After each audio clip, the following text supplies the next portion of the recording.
Panzer Dragoon, a title that, at least in North America, started the Sega Saturn off with a bang. Developed by the newly formed Team Andromeda, it's a beautiful rail shooter that sweeps the player off their feet with a magical score capturing the inexplicable joys of flying. Nail-biting action is punctuated by an imaginative world full of rich history, piquing the player's interest right off of the bat in an engaging opening movie. It's fairly short but ridiculously replayable while standing out among its rail shooting brethren by offering a slower pace to take in the sights alongside shooting down the baddies. A great way to show off what the system was capable of, while being a good time in its own right, to the point where only a year later that same team released a sequel, Panzer Dragoon 2's Way. This time, there'd be less of an emphasis on the overall difficulty in favor of focusing on the story with more cutscenes, dialogue, and time to take in the world with its many environments, a lot of which were totally unique from the first game. And due to the developers having more experience with all 32 bits of hardware, it ran smoother and looked better than ever, debatably just being better than ever. Debatably. I don't really agree with that, but the important thing is that both games pop off, and Panzer Dragoon had become more than a one-and-done deal. An exciting feat, because with this sequel reaching towards the narrative potential the original game had, not to mention an ending that hinted at more to come, it seemed like this growing IP had big plans in the works. After all, what about these games stands out the most? That's right, the world building! Oh my god, you're so smart, look at you. Dialogue in both games is spoken by an entirely made-up language called Panzerese. There's all of this mystery surrounding the ancients who used to run this post-apocalyptic world. An evil empire is trying to completely control what few people are left. There are all these fantastic creatures. The landmarks echo stories of a time long gone. There is a staggering amount of lore to be gained, and you're just flying over it all.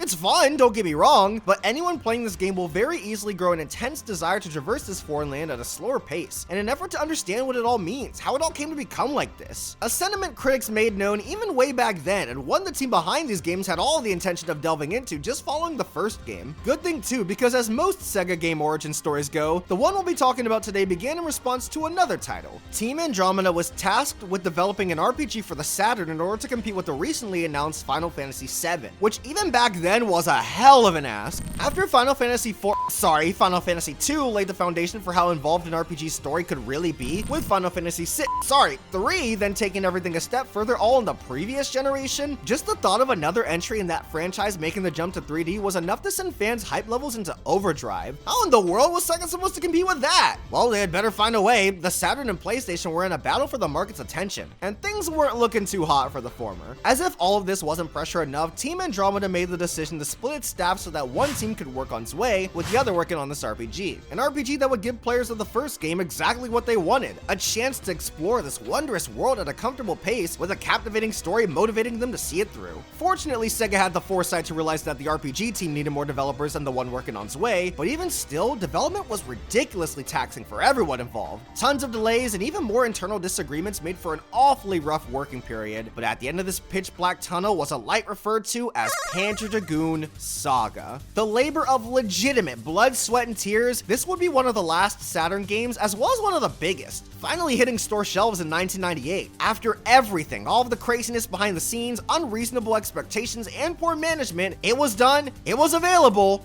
and it sold horribly, with the saddest part being that this isn't shocking in the slightest. By this point, the Saturn was a lost cause, thrown in the coffin by the PlayStation with the N64 nailing it shut. Gears were shifting towards one last dream from the company in order to maintain their status as console manufacturers. So regardless of how good this game even turned out, it was doomed to fail from the start. There was no saving the Saturn, and there was no beating Final Fantasy VII. So it came, so it went. Being yet another forgotten title on a system nobody really cared about anyway. And that would be the extent of its legacy for years to come. Was it all in vain? Should this game have even been given the time of day at all? Was Sega wrong to try and make something like this in the first place? Or were we wrong to ignore it? Because trying to find the game nowadays is a guaranteed meet and greet with a quadruple-digit price tag. Perhaps this could solely be the consequence of an abysmally low amount of print, but it has to be more than that. Why is all of this attention being garnered now? And what about it got that attention in the first place? That's what we're here to talk about today. A legendary experience that everyone so unfortunately refused to give a chance as a result of when it released and what it released on. A game so good that I didn't even know how to process what I had just played. And an entry in the newly established series that so unquestionably earns its status as a masterpiece? It's a tragedy. This is the Saturn's swan song. This is Panzer Dragoon Saga.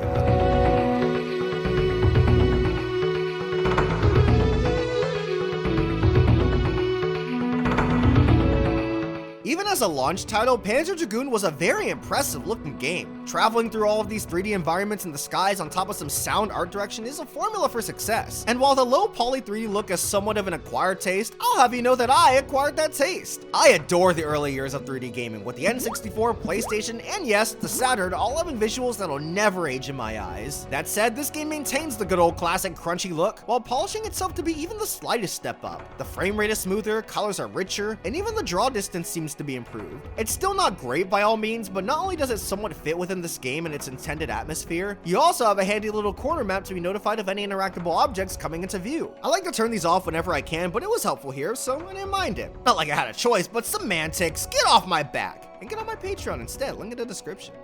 When you can see different elements, you'll notice how competently animated they all are. The flowing waterfalls, different fish in the many bodies of water, NPCs walking about the towns, your character turning his head towards objects pointed at, and your dragon's wings gracefully flapping as you soar through the sky. Everything looks good, and as a result, gameplay elements feel good, having that feedback to make them all the more satisfying. And while on the topic of animations, this game features a plethora of pre-rendered CG cutscenes that look as good as you'd expect early CG animation to be. It's very stiff, near robotic, and no doubt was another attempt at capturing what Toy Story managed to achieve while failing to do so. But like the in-game models and animations, I just can't hate these. They're so charming, man. I don't know what to tell you. The fact that they tried so hard to put these in with this seeming to be the absolute limit of 3D animation, it's adorable. Putting myself in that time's headspace though, I'd have been blown away, not just because of how these looked, but more so because of how many there were. This game spanned across 4 discs, and perhaps these were the reason behind that, but man, Team Andromeda seriously couldn't take no for an answer, constantly expanding their limited space in order to achieve their creative vision. It's impressive. Though with all this in mind, everything I've said so far could be attributed to my infatuation with baby 3D graphics. There are no doubt a few of you watching this who simply don't agree with my takes and think this game looks dated. In that sense, nothing I could say would really change your mind, but if there's any irrefutably great looking parts of this game, they'd all have to do with the genius art direction. This was immediately apparent within the first 2 games, but now that we have the time to stop and fully appreciate it all, it's hard not to go ooga booga at the Ancients' technology with all the reactivated security machines and long abandoned buildings. My eyes widen at the sight of massive landscapes with different shapes and sizes. And oh my god, there are people! Yeah, there were a few in the previous games, but nowhere near to this extent, and that's exciting. On top of the designs of the main characters, which are all pretty good for the most part, we can now see how more average citizens are living in this dystopian world and how much their lives are affected by the looming empire firsthand. There aren't many, but the few towns we do get are all very different and tell the stories of their people based on artistic decisions alone. Caravans surrounded by a boundless horizon of sand, a gate separating the upper and lower class, an abandoned colony with deafening silence. It never felt like I saw the same scenery more than once, which should be the case given how short this game is, that of which we'll get more into later, but it's still worth acknowledging how impressive it all is, leading to me being impressed. What a concept! And I was even more impressed with the large amount of voice acting. I have a hard time remembering any lines that weren't voiced, as even NPCs you'd encounter would speak their lines rather than force the player to read themselves. It's all in Japanese if that affects anything for you. It doesn't really bother me at this point. I just can't get a clear read on whether or not the voice acting is actually all that good. It's not my first language, but since the game's paced a lot slower than a frantic action game, I have no problem reading subs while characters are talking. What surprised me more than anything though was that the game's opening and ending cutscenes all feature characters speaking in Panzerese, as opposed to the rest of the game which was spoken in Japanese. Because this was how characters communicated with each other in the past games, as well as this game's first scenes, I was kind of thrown for a loop when the game switched. That said, I shudder at the thought of how much work that would have put on an already strained team if they had to make literally every line of dialogue spoken by a language that doesn't actually exist. I can let it slide, and while the inclusion of Panzerese in the first and last scenes feels superfluous in hindsight, it's still cool that it's there at all. As an aspiring writer, I have such respect for anyone who dares to concoct a whole-ass language in order to immerse the audience in their worlds, and this series is no exception, regardless of it not being the primary tongue in this entry. It's cool stuff. Almost as cool as the soundtrack, which manages to be stellar in a way I wasn't expecting. I can't say I really remembered a ton of the music after my playthrough wrapped up, but what I did remember was it all being really good, to the point where I went back and listened to the music on my own, and for every single track I listened to, I was transported to the exact moment they played with an incredibly vivid image burned into my brain. Every track plays such an integral role to the overarching experience, heightening moments to unimaginable levels. Those moments managing to maintain their unique vibes as well, since the game very sparingly reuses music. Not a single area shares its theme with another, and I think the only recurring songs were the stuff used for battles and characters. Considering the OST's quality levels, that's awe-inspiring. I was bobbing my head to a bunch of these tunes cartoons, and the instrumentation is super different, having South American, African, and Celtic influences to represent the more natural aspects of the world, along with synthesized sounds to represent the science fiction elements in ancient technology. It's an ingenious compilation for sure, and I don't want to imagine a version of this game without it. Regardless if you end up playing this game or not, give the soundtrack a listen sometime. It alone will no doubt send you to another world, and it's worth emphasizing how important it was for the game to present itself in the best way possible, because being able to take in this world at a slower pace was a major factor in the appeal of a Panzer Dragoon RPG, with another, of course, being a more apparent story to follow in contrast with the earlier entries. Not to say there wasn't anything of substance regarding the previous two games' narratives, but it was at a level where you could confidently ignore it all and not suffer from any consequences. Really, it was there for those interested in the peaks given at the world's backstory, but now that we have a whole ass game to tell us more up front, the opportunity to show players how deep the iceberg truly ran was right.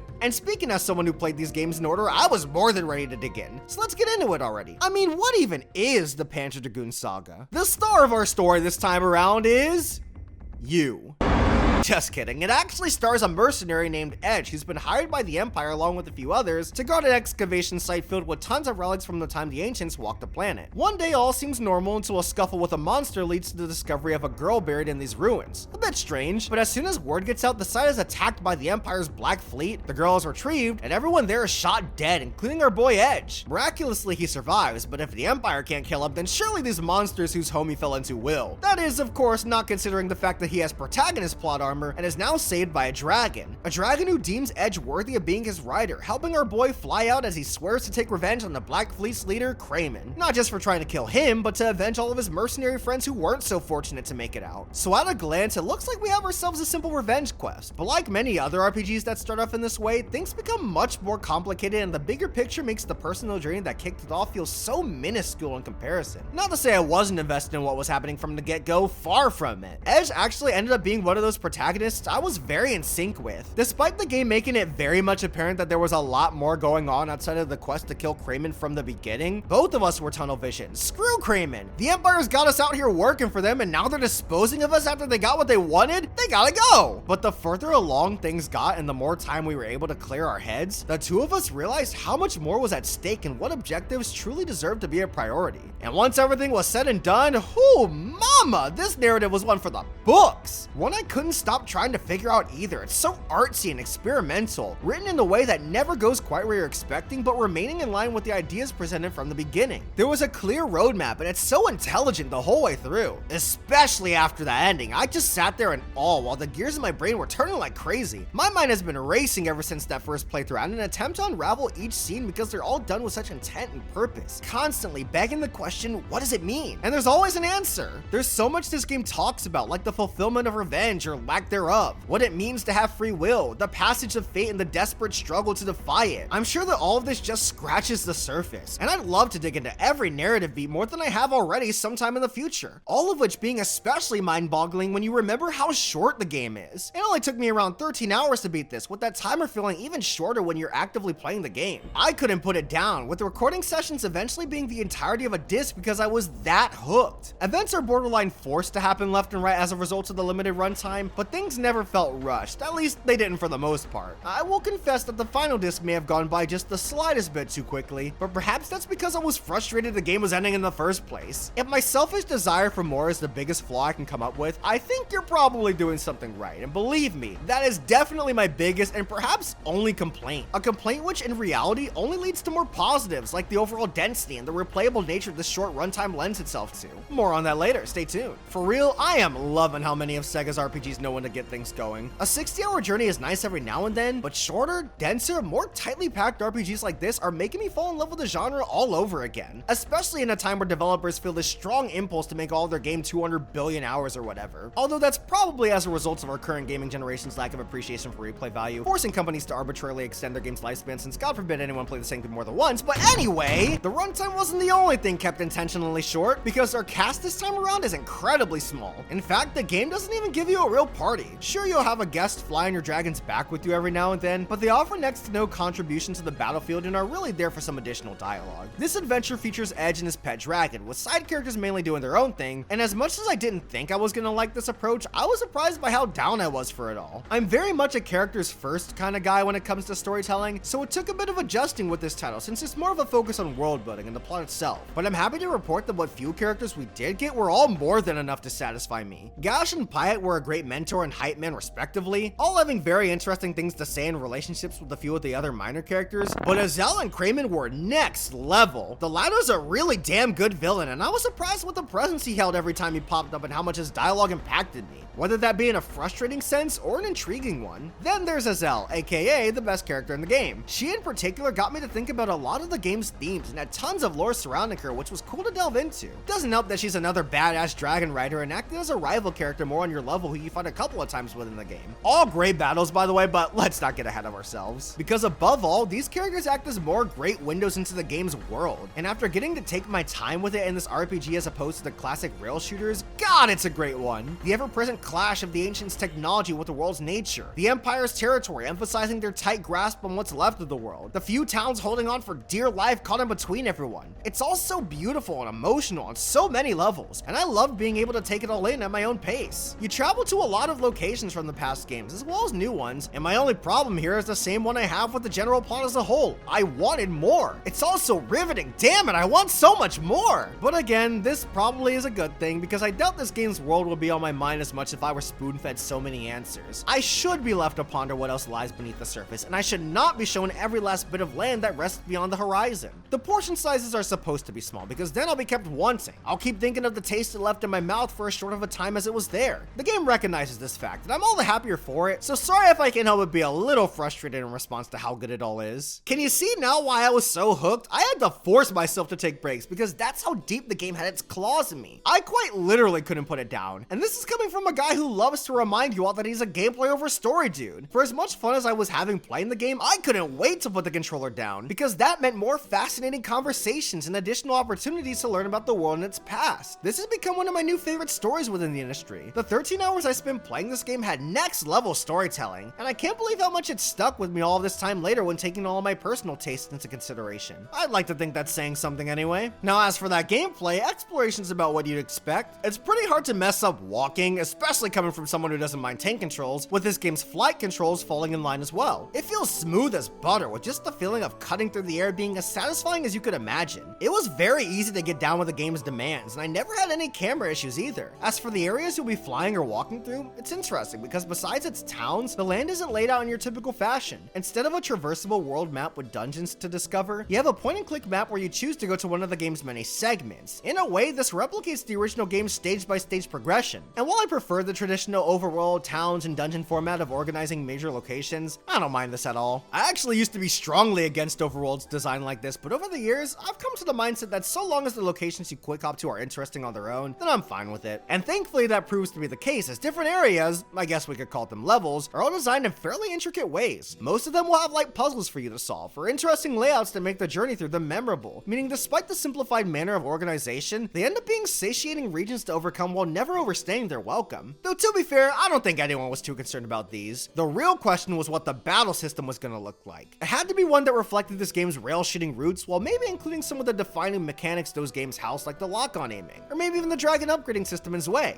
What, do you think I'm asking for too much? Team Andromeda didn't seem to think so. Battling is very different than probably anything you've ever played. Is there something quite like this game? Genuine question, because I haven't found anything along those lines. How it works is that you fight on top of your dragon, with your forms of more straightforward attacks being Edge's gun that hits a single target, and your dragon's lock-on targeting being somewhat of a homing laser in this game that hits a couple of enemies at the same time. Then for your stronger attacks, your magic per se, you have berserk moves that are categorized by their general purpose, like a move that does a good amount of damage in a radius, or a supportive action like healing. These take berserk points to use, as well as their required amount of action gauges, with your main forms of attacking requiring one of each. You have 3 that need to charge over time and act like they do in an action time battle system. And just like in those types of games, there's no set turn order. Both you and the enemy will strike whenever you're ready to expend the action gauges you've built up, with stronger attacks requiring more time to charge and moving halting the charge until you stop. And trust me, you'll want to move often, because you've no doubt noticed that big ol' radar in the middle of the HUD. This shows your positioning in relation to enemies' weak spots, neutral areas, and danger zones where you'll take the most damage.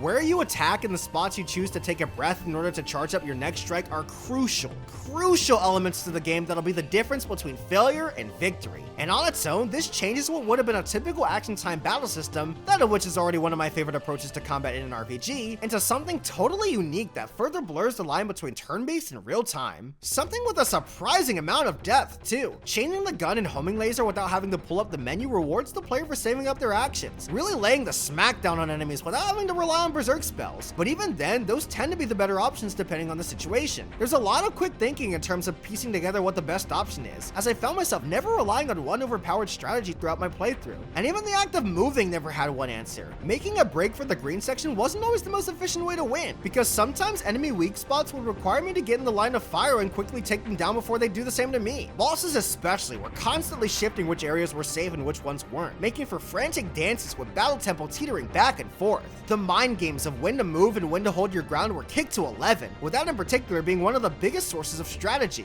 Moving is something you're gonna have to do, but it's also when you're at your most vulnerable, since you aren't charging attacks and need a second before you shift back into action, despite how fast that second is. Meaning when an enemy moves, even though they're getting ready for an attack of their own, it's also an opening for you to counter and really lay it in on them. So like I said, there is a constant back and forth, with regular enemies bringing the heat as well, just at a quicker pace. Every battle ranks you, and unlike other games that try this, it feels like there's a lot more here that justifies such a system. Of course, the higher you score, the more experience, money, and better items you'll get. But even should you perform poorly, you'll still be given a fair amount of all of those in order to have the opportunity to grow and do better in future battles. And if all of that still isn't enough for you, your dragon is fully customizable in terms of how you want to distribute its stats for battle. Do you want more of an emphasis on agility so that your action gauges feel quicker? It'll lead to less defense, but maybe a greater offense is your defense. I know it was mine, but you can also go for the opposite. A sturdier dragon that may not attack often, but can take a hell of a beating. Or hey, why not take it in a completely different direction and have more of a focus on those berserk spells? Be a magic-centric dragon because there's literally nothing stopping you. And depending on how you choose to deck out your dragon, you'll be earning spells in an order that benefits your class. There's so much, it's so good!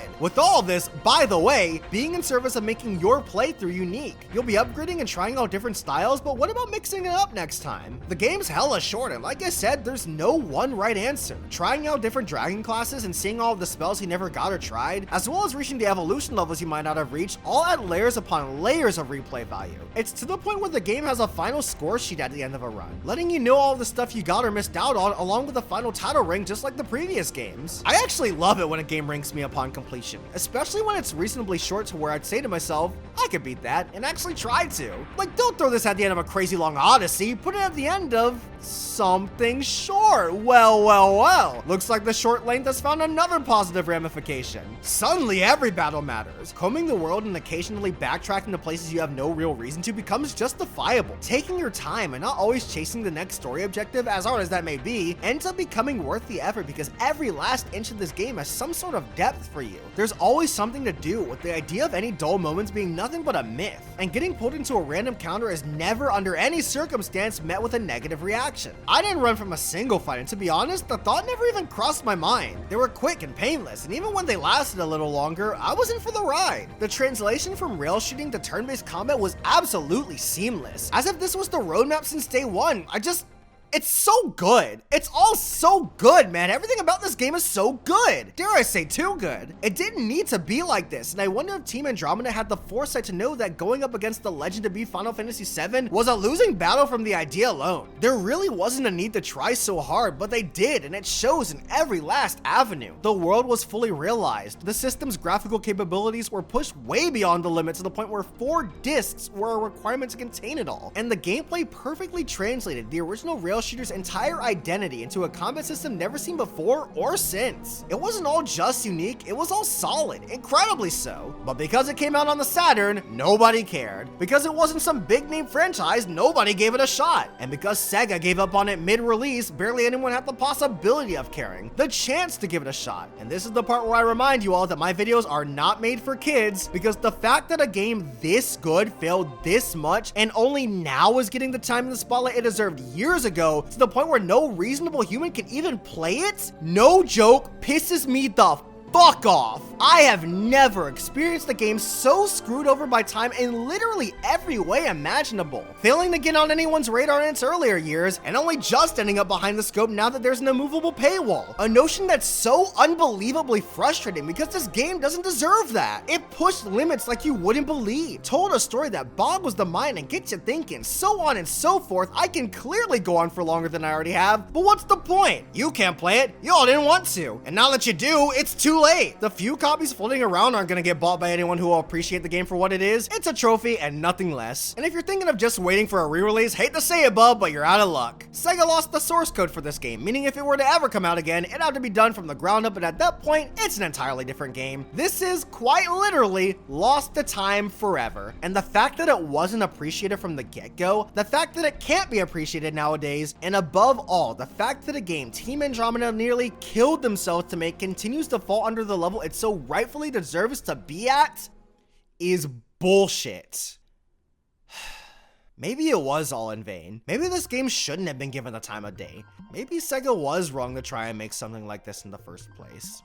Or maybe this game's time has finally come. After all, I'm sure some of you have been wondering for a while now, how did I play it? Trust me, I'm in no position to throw around thousands of dollars on a game no matter how good it is, but this is my footage I got from an emulator as a matter of fact. A little while ago, I finally figured out how to emulate games on this console. And while the ease of access isn't as nice as stuff like the GBA or heck, Sega's other consoles, the important part is that it's possible. It's possible to play Panzer Dragoon today as it was originally intended. It's not gonna be easy. There are loads of unstable Saturn emulators, with the one I ended up using being a multi-platform emulator I had to do a little configuring on my end to even use. But it's worth the effort. It's worth messing with the legal gray area to even suggest the idea to you all, because we have to keep games like this alive. It makes me so mad to see something like this get treated the way it is, but more than anything, it breaks my heart. It breaks my heart to see hard work go unnoticed. And if this game doesn't have to stay like this, then let's do everything in our power to change that. Go through the hoops needed to experience the culmination of an underappreciated series. Make the effort to expose yourself to this world and its stories. Do what you need to do to play Panzer Dragoon Saga. Need I repeat myself on all of its feats? The gorgeous and abstract world, mind-melding music, and perfect transformation from a rail shooter to a turn-based RPG make this game as unique as it is amazing. It deserves every bit of praise it gets and then some. And should everyone recognize this fact and take the liberty to experience this game, to keep the story alive regardless of all of the odds stacked against it, maybe then it wouldn't be a tragedy. Maybe then it could just be recognized and acknowledged at the level it so rightfully earned the moment it was complete. And instead of remembering Panzer Dragoon Saga as a standout product of the joke that is game preservation, it'd just be remembered as a masterpiece. I hope so anyway, because that's exactly what it is. An unequivocal masterpiece.